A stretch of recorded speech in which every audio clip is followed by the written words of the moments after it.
미국이 모두 채워주지 못하고 있는 상황이지만 미국과 또 미국의 동맹국가들이 주로 수입하고 있는 제품들이 조선, 방산, 원전 등 시간이 오래 걸리는 고가의 제품임을 감안하면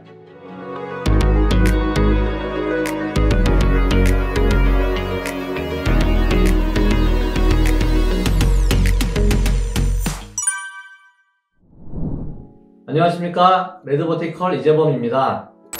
작년부터 우리 한국의 무역수지 적자가 계속되고 있습니다. 그 결과 앞으로 한국의 경제가 어려워질 것으로 예상하는 전문가들이 많아졌고 실제 주가도 하락하고 있는 기업들이 증가했습니다. 그런데 이 와중에 또 주가가 오르는 기업들도 있죠. 도대체 왜 그런 걸까요? 오늘은 그 이유에 대해서 한번 살펴보고 앞으로 투자할 기업을 선택하실 때 어떠한 부분을 유념해서 체크하셔야 하는지에 대해서 살펴보도록 하겠습니다. 앞서 무역수지 적자가 계속되고 있다고 말씀드렸죠?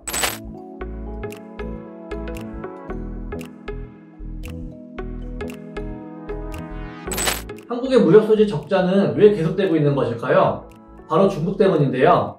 현재 한국이 수출과 수입을 가장 많이 하는 교역국가가 바로 중국인데 중국과의 무역수지가 계속해서 악화되고 있기 때문입니다. 위 표는 한국수출입협회에서 나온 자료를 토대로 저희가 분석한 것인데 대중국 무역수지는 2020년 236억 달러에서 2022년 12억 달러까지 대폭 감소했습니다. 상반기에는 흑자였으나 하반기부터 적자로 전환되었음을 감안하면 급격한 하락세임을 알 수 있습니다. 이 상황은 2023년까지 유지되고 있는 상황입니다.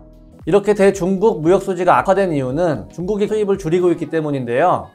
그렇다면 과연 중국이 수입을 계속 줄이게 되면 한국의 경제는 아주 힘들어질까요? 저는 그렇게 생각하진 않습니다. 그 이유는 바로 미국 때문입니다. 표에서 보시듯 대미국 무역수지가 증가하고 있습니다.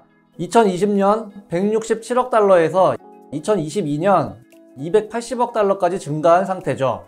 아직 중국에서 감소한 무역수지를 미국이 모두 채워주지 못하고 있는 상황이지만 미국과 또 미국의 동맹국가들이 주로 수입하고 있는 제품들이 조선, 방산, 원전 등 시간이 오래 걸리는 고가의 제품임을 감안하면 시간이 지날수록 대미국의 무역수지는 더욱 증가할 것으로 전망됩니다. 그렇다면 앞으로 중국으로 수출하는 기업은 점점 더 어려워질 것이고 미국으로 수출하는 기업은 점점 더 좋아질 수 있을 거라는 결론이 나오지 않겠습니까? 산업통상자원부에서는 매월 친절하게 수출입 동향을 발표하고 있는데요. 이것을 살펴보면 자동차, 선박의 수출은 증가했지만 반도체, 디스플레이는 감소하고 있다고 하네요. 일반적으로 반도체와 디스플레이는 중국 쪽 수출 비중이 높고 자동차, 일반 기계 등은 미국과 유럽 쪽 비중이 높습니다. 그리고 앞서 말씀드렸던 방산과 원전 등의 비중도 높아지게 될 가능성이 높죠. 그래서 중국 쪽 수출 비중이 높은 기업들의 주가 흐름과 또 미국 쪽의 수출 비중이 높은 기업들의 주가 흐름을 한번 살펴봤습니다. 우선 대표적인 반도체 장비 업체인 원익 IPS를 살펴볼게요. 이 기업은 2021년 매출이 1조 2천억 원에서 2022년 1조 원으로 17.9% 하락했는데 해외 매출의 경우 24.1%로 더 큰 폭 감소했습니다.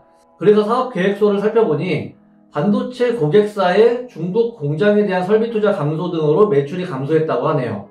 그러다 보니 주가 흐름도 좋지 못하죠. 올해 증시가 반등에 성공하면서 어떤 기업들은 몇 배씩 오르기도 하는데 저점 대비 고작 16% 상승에 그치고 있습니다. 다음은 LG 디스플레이입니다. 이 회사도 중국 매출 비중이 67%로 70%에 육박할 만큼 중국 의존도가 높은 회사인데요. 당연히 실적 하락이 예상되니 주가 흐름이 좋지 못한 상황입니다. 2023년 저점 대비 22% 정도 상승했네요. 반면 미국 쪽 수출 비중이 높은 기업들을 한번 살펴볼까요? 최근 전기차로 핫한 현대차를 한번 살펴보겠습니다.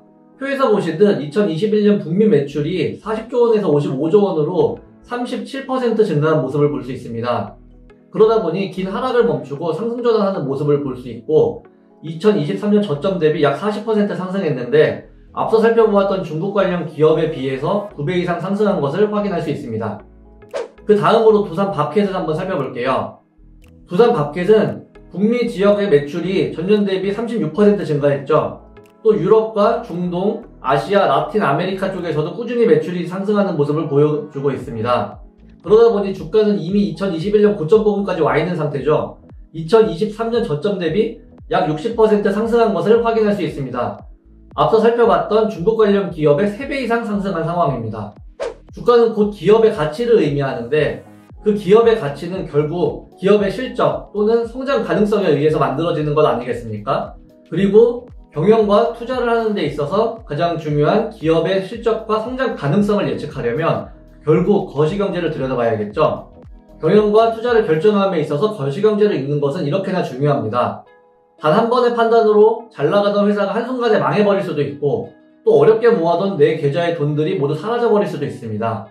그러니 늘 거시경제에 관심을 가지고 그 흐름을 읽어나가는 것에 관심을 가지시기 바랍니다.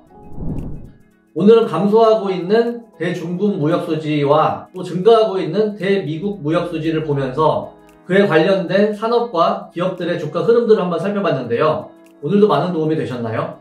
그럼 또 재미있는 이야기로 인사드리겠습니다. 여러분들의 구독과 좋아요, 알람 설정은 레드버티컬의 큰 힘이 됩니다. 감사합니다.